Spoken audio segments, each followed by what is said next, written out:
Mais bonjour tout le monde et bienvenue à cette émission qui vous donne un petit compte-rendu des décisions qui ont été prises à la réunion régulière du conseil municipal mardi le 11 mars. Donc avec moi aujourd'hui, j'ai M. Pierre Gingras. Pierre est conseiller municipal, il entame son 3e mandat. Donc bienvenue Pierre. Merci. Donc Pierre, son dossier c'est le développement économique. Tu peux nous donner une petite idée ce que ça fait du développement économique? Bien, quand on parle de développement économique, on parle naturellement de touristes, de nouvelles industries, de nouveaux commerces, et on essaie de favoriser l'implantation justement de nouvelles infrastructures, de nouveaux commerces à la ville. Donc, tout un défi, hein?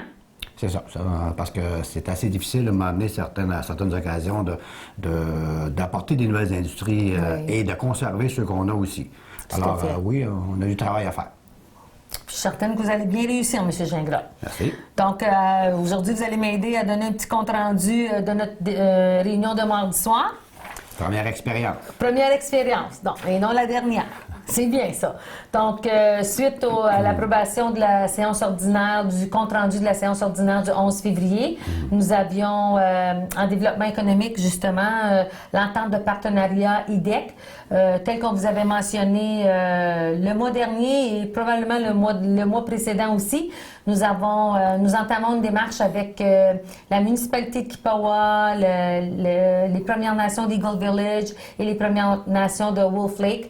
Une démarche qui va amener les groupes de Premières Nations et les municipalités avoisinantes à travailler ensemble sur des projets de développement économique. Donc, pour ce faire, nous devions, premièrement, chacun dans nos conseils respectifs, adopter une entente de partenariat. Donc, l'entente a été lue à la réunion de mardi soir avec les différents aspects de l'entente. Donc, le conseil municipal a passé une proposition d'adopter cette entente de partenariat-là. Ensuite de ça, lorsque tous les conseils respectifs vont avoir adopté l'entente, nous allons en faire un événement communautaire pour le présenter à la population. Donc, nous avons fait passer cette proposition-là mardi. Ensuite de ça, nous avons passé un avis de motion aussi concernant un règlement, pour faire un règlement d'emprunt pour un projet d'extension du centre. Oui, exact. Un avis de motion, c'est pas nécessairement qu'on va automatiquement pour le projet. Ça nous prépare à...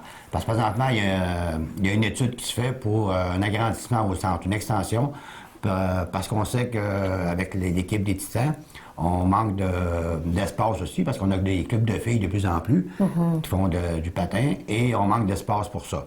Donc, on regarde un projet pour un agrandissement de centre. On ne connaît pas encore tous les coûts, mais pour se préparer, pour prendre de l'avance, on a fait un avis de motion. Éventuellement, on va passer un règlement pour faire un emprunt pour, si jamais toutes les cartes sont sur la table pour l'agrandissement. Exact. Excellent.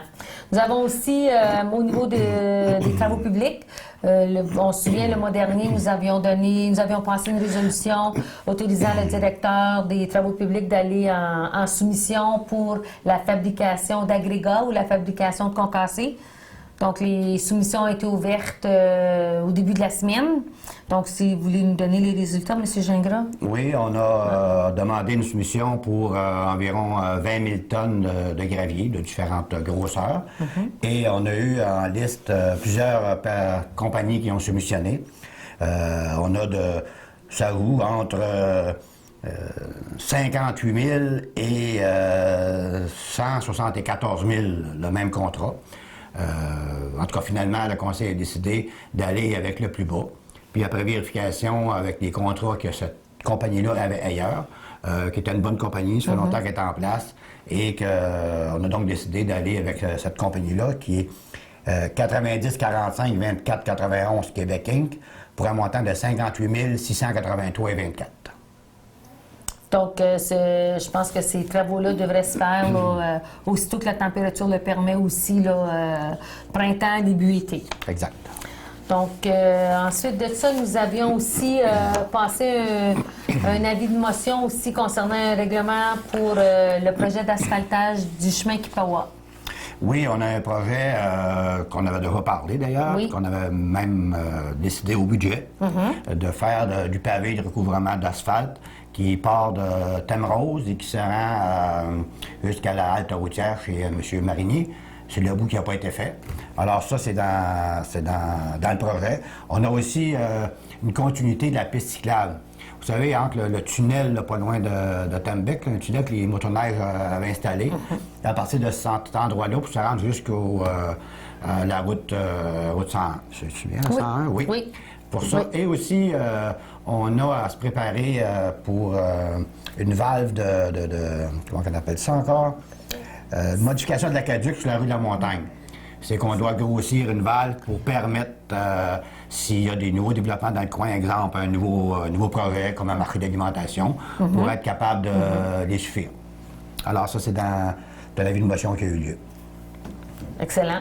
Nous avons aussi autorisé le directeur des travaux publics à aller en appel d'offres, justement pour, lorsque nous allons réaliser le projet là, de pavage sur le chemin Kipawa, c'est sûr que ça va coûter plus que 25 000 on s'entend. Donc, n'importe quand on a un projet qui coûte plus que 25 000 on doit aller en appel d'offres. Donc, on a passé une résolution autorisant le directeur des travaux publics d'aller en appel d'offres pour le pavage, pour cette section-là du chemin Kipawa. En urbanisme, on avait une demande de M. Robert Audette du 700 chemin Kipawa. En août 2011, M. Audette avait demandé d'acheter une partie de terrain derrière sa résidence sur le chemin Kipawa. C'était un morceau de terrain qu'il louait depuis plusieurs années. Il voulait en faire l'acquisition. Donc, le conseil municipal avait autorisé de lui vendre la partie de terrain pour un certain montant de dollars, plus les frais d'arpentage, plus les frais de notaire. Comme on fonctionne toujours lorsqu'on vend du terrain ou des terrains, ça doit être la seule chose qu'on vend. Donc, on avait autorisé ça, mais maintenant, M. Audette a fait faire l'arpentage, a eu les frais de notaire, etc. Et c'est un petit peu plus élevé qu'il s'attendait. Donc, il a fait demander à la Ville à savoir si on pouvait partager une partie de la facture. Et cette demande a été refusée. On maintient la résolution, l'entente initiale que nous avions prise en 2011. Il y avait aussi, au niveau, le mois dernier ou le mois d'avant aussi, nous avions fait appel aux gens concernant un membre sur le CCU, le Comité consultatif en urbanisme. On a eu quelqu'un qui s'est manifesté. Oui, c'est M. Patrick Dumas qui a porté un intérêt. Donc, hier soir, naturellement, on a passé une résolution comme de quoi de l'accepter pour faire partie du comité d'urbanisme. Donc, on va lui souhaiter la bienvenue. Je pense que c'est encourageant de voir des jeunes parce que M. Dumas est quand même jeune. D'après nos standards, il est jeune. Donc, ça fait du bien d'avoir de la relève, si vous voulez. Ensuite de ça, nous avons aussi, nous avons parlé le mois dernier concernant un changement de zonage sur la rue Outlook, au 46 Outlook, qui est la propriété de M. Joël Perrault, qui, dans cette zone-là, était zonée pour avoir un bâtiment avec un maximum de 6 unités. Donc, nous sommes rendus à l'Assemblée publique de consultation pour nous permettant de modifier cette zone-là. Donc, cette zone-là va changer. Nous allons créer la zone RC11. Donc, nous avons donné des explications lors de l'Assemblée publique. Nous n'avons pas eu de questions. Donc, nous avons été en mesure d'adopter en deuxième lecture le règlement 606 qui modifie le règlement de zonage afin de créer la zone RC11. Donc, c'est vraiment là, les procédures à suivre lorsque nous voulons changer un règlement de zonage. Pour ceux qui ne savent pas à quel endroit c'est exactement, parce que c'est toujours difficile des numéros, pour ceux qui ça fait plusieurs années qu'ils sont à Témiscamingue, c'est l'ancien Max Wallace. C'est ça, qui appartient maintenant à M. Perrault. Puis, il ne pouvait pas avoir plus que 6 unités dans le bâtiment. Et suite aux travaux que M. Perrault a fait à l'intérieur, c'est possible d'en avoir davantage. Donc, là, la raison du changement de zonage. Donc, ça nous amène au point suivant, qui était, nous avions eu une demande de M. Régent Jolette pour modifier le règlement de zonage dans la zone CA7. Oui, ça, je vais la lire parce que je ne veux pas manquer de détails, parce que c'est quand même de la loi, ça. Ouais. Considérant la demande de Régent Jolette, à savoir d'agrandir la zone CA7 vers le sud sur environ 50 mètres, afin de créer un nouveau terrain commercial le long de la montée Le Temps, considérant que la zone CA7 a été agrandie en décembre 2013, afin d'accueillir un projet commercial qui aujourd'hui n'a pas encore été établi, considérant qu'il n'y a pas lieu d'agrandir cette zone tant qu'elle ne sera pas occupée et sans autre projet. En conséquence, il est proposé par le Conseil de maintenir la zone CA7 dans ses dimensions actuelles, mais évaluera les besoins d'expansion commerciaux à venir, lorsqu'on aura de quoi de plus précis dans le futur. Ça veut dire qu'on est quand même ouvert à agrandir cette zone-là, mais maintenant, pour l'instant, la zone que nous avons créée, c'était vraiment la zone pour le marché d'alimentation. Bon, c'est pas réalisé aujourd'hui, c'est en voie de l'être, mais c'est pas réalisé. Donc, en temps et lieu, si au besoin, on pourra regarder à agrandir cette zone-là. Exact. Excellent. Donc, au niveau des loisirs, nous avons le programme Pêche en herbe. Oui, tout le monde en ville sait maintenant qu'à chaque année, sauf une année qui n'a pas eu lieu pour une raison, il y a eu de la maladie dans les... en tout cas, pour les poissons, il ne faut pas le faire. Oui. Chaque année, on ensemence le ruisseau Gordon. Et aussi, à chaque année, on doit faire une proposition pour autoriser les signataires de procéder. Alors, on va de l'avant, c'est réglé. Donc, on a autorisé le directeur des loisirs à signer toute la paperasse concernant ce projet-là. Ensuite de ça, au point suivant, nous avions l'embauche du directeur des loisirs. Comme vous savez, depuis le mois de décembre, lors du départ de Carl Bergeron, nous avons Pascal Pelletier qui occupait le poste de directeur des loisirs par intérim, le temps d'afficher le poste, de recevoir des candidatures, d'avoir des entrevues, etc., etc. Donc, mardi soir à la réunion, nous avons autorisé l'embauche d'Éric Bisson. Oui. Éric est un jeune homme de la place qui a étudié en récréologie, qui a son bac en récréologie, qui a postulé. Donc, nous avons offert le poste à M. Bisson suite aux différentes entrevues que nous avons tenues. Et Éric entrera en poste le 31 mars prochain. 31 mars, et Pascal restera quelques temps de supplémentaire pour donner de l'information, transmettre de l'information. C'est ça, transférer les dossiers. Donc, le Conseil, nous sommes très fiers de cette candidature que nous avons eue. Et comme j'avais expliqué à la réunion mardi soir, je pense qu'Éric peut compter sur le support et des membres du Conseil municipal et des membres de l'équipe de direction là, pour lui aider à réaliser plein de défis qui l'attendent. Donc, bienvenue parmi nous, M. Éric. Ensuite de ça, en sécurité civile, nous avions à adopter le plan de sécurité civile. Comme vous savez, les municipalités, on est tenus d'avoir un plan de sécurité civile si jamais nous avions un désastre majeur. Nous en avons un. Il est mis à jour de façon régulière. À chaque fois qu'il y a un nouveau membre qui s'ajoute ou un membre qui change, peu importe, on en fait la mise à jour. Mais au niveau de la sécurité civile provinciale, il nous demande de l'adopter. Ça fait un petit bout que ça n'avait pas été adopté, donc nous avons passé une résolution là, adoptant le plan de sécurité civile. Exact. Nous avons aussi dû adopter le rapport annuel de schéma de couverture de risque incendie. Comme vous savez, c'est au niveau de la MRC qui a la responsabilité de s'assurer que chaque municipalité a une couverture de risque incendie, donc une brigade de pompiers volontaires, peu importe. Et à chaque année, on a un plan, c'est un plan quinquennal de choses qu'on devait faire annuellement ou en tout cas en continu. Donc, le plan a été travaillé avec Ron Presso, le chef pompier de la ville. Et puis, on a dû adopter le rapport annuel. Puis les commentaires que nous avons eus de M. François Gingras, qui est le responsable là, des services incendie pour la MRC, il était très, très impressionné de tout ce qui peut se faire à Témiscamingue concernant les risques d'incendie. Donc, monsieur le directeur, M. Paquin, nous a présenté le rapport annuel et je peux vous dire que nous avons des pompiers volontaires et une équipe de brigadiers d'incendie qui font de l'excellent travail et je pense que nous en sommes très reconnaissants et on est en sécurité si jamais nous avions un feu qu'on ne souhaite à personne. C'est vrai. C'est sûr.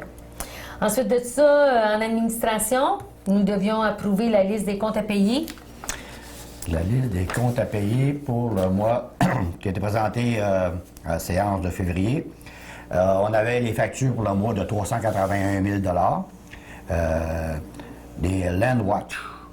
Ça c'est une compagnie avec laquelle on fait affaire aux États-Unis. C'est vraiment un site Internet pour faciliter la vente de terrain de nos terrains sur le lac Témiscamingue. Okay. De 566 les salaires 66 000 les rires qui ont été déposés de 2 700 les intérêts et frais de caisse de 96 000 remboursement des crédits bail 3 211 et, naturellement, le gros montant, c'est les remboursements de capital, les remboursements de la dette de 566 000 plus un montant de 130 000 qui a été payé récemment pour des dépenses qui ont été payées jusqu'à la fin du 11 février, pour un total de 1 247 000. Donc, le remboursement de capital là, de 566 000 c'est vraiment au niveau de l'usine d'eau potable. Donc, c'est un montant qu'on a payé à chaque année, une fois par année. Ouais. Parce qu'à un moment donné, on s'était trompé, on a dit c'est à tous les mois. Non, c'est une fois par année. Sinon, à tous les mois, on aurait fini dans 19 mois. C'est bien, mais c'est pas le cas. Ensuite de ça, nous avons fait un avis de motion. On se souviendra que le mois passé, nous avions passé une résolution autorisant que notre fonds de roulement soit augmenté à 1 million de dollars. Le fonds de roulement, si on veut parler en termes qu'on comprend tous, c'est vraiment comme un compte d'épargne. Sauf que au niveau des municipalités, on a des normes à suivre. Lorsqu'on va avoir un fonds de roulement ou un compte d'épargne, on doit demander l'autorisation et on doit fixer le montant que l'on veut, le montant maximal que l'on veut avoir dans notre compte d'épargne, notre fonds de roulement. Le mois dernier, nous avions passé une résolution de l'augmenter à 1 million. Sauf que nos comptables nous ont avisé que lorsque nous avons un fonds de roulement ou un compte d'épargne au niveau des municipalités, lorsqu'on demande pour un certain montant, on doit avoir l'argent dans le compte. Nous, on l'avait mis à 1 million en anticipant la vente des terrains de l'eau de la baie Thompson, etc. Donc, mais on n'a pas, c'est évident qu'on n'a pas 1 million dans le fonds de roulement. Donc, nous avons donné un avis de motion qu'au mois prochain, on va modifier ce règlement-là pour le diminuer à 460 000. Donc, ou 465 000, qui est vraiment le montant d'argent que nous avons dans ce compte. Et puis, ce compte-là aussi, c'est un compte comme un compte d'épargne, un fonds de roulement, où on peut aller chercher de l'argent dans ce fonds-là pour faire différents projets au niveau de la municipalité, mais qu'on doit rembourser, on doit le rembourser dans une période de 5 ans. Donc, si on a des plus petits projets, au lieu d'aller en règlement d'emprunt puis de payer de l'intérêt pendant 5-10 ans, peu importe, on peut le prendre dans le fonds de roulement qu'on se le rembourse, mais on ne paye pas d'intérêt. L'objectif, c'est toujours de s'assurer que les fonds publics aille le plus loin possible. Là. Donc, l'avis de motion a été donné pour ce sujet-là. Ensuite de ça, nous avions une demande aussi concernant le mois d'avril. Oui, la Société canadienne du cancer a demandé que la Ville déclare le mois d'avril le mois de la jonquille. L'objectif, c'est de faire parler plus, de faire reconnaître plus la lutte qu'ils font pour le cancer. Le cancer, tout à fait. Nous devions aussi renouveler le mandat des vérificateurs.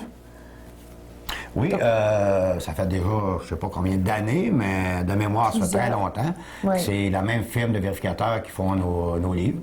Et on a décidé hier, on a proposé et appuyé que ce soit la même firme qui fasse encore nos livres pour l'an prochain. Parce qu'à chaque année, on doit faire une proposition pour décider qui serait nos vérificateurs pour l'année suivante. Donc, Puis, étant donné que cette firme qui est Champagne Belle Humeur Guimont, ça fait des années qu'ils font la vérification annuelle de nos livres et ils font aussi celle de plusieurs autres municipalités au Témiscamingue et ils font la vérification au niveau de la MRC. Donc, ça facilite le fait qu'ils connaissent les états financiers là, des autres, là, de nos partenaires, si vous voulez. Oui.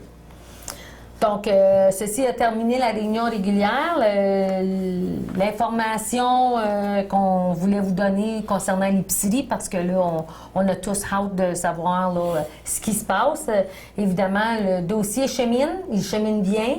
Les sons de cloche que nous avons des promoteurs, c'est que la minute que Mère Nature coopère et que la neige part, qu'on peut s'attendre à avoir du mouvement au niveau du début de construction. Donc, tout ceci va être annoncé officiellement par les promoteurs sous peu. Parce qu'on a tous très hâte. On a tous très hâte. Donc, ça fait le tour. Bien, merci beaucoup, M. Gingras, de m'avoir accompagné dans ça. Ça me fait plaisir. C'était pas trop difficile, Selon votre vœu, là, on doit revenir d'une façon régulière, chacun notre tour. Oui. Et alors, on va sûrement avoir une autre occasion de présenter ce qui s'est passé à la réunion régulière du Conseil pour permettre à ceux qui ne peuvent pas venir, pour différentes raisons, de savoir ce qui se passe. T'es au courant. Et naturellement, on les invite tout le temps à venir participer à la rencontre qu'on a à tous les deuxièmes mardis du mois, à 19h au centre. C'est ça. Donc, merci beaucoup et on se reparle le mois prochain.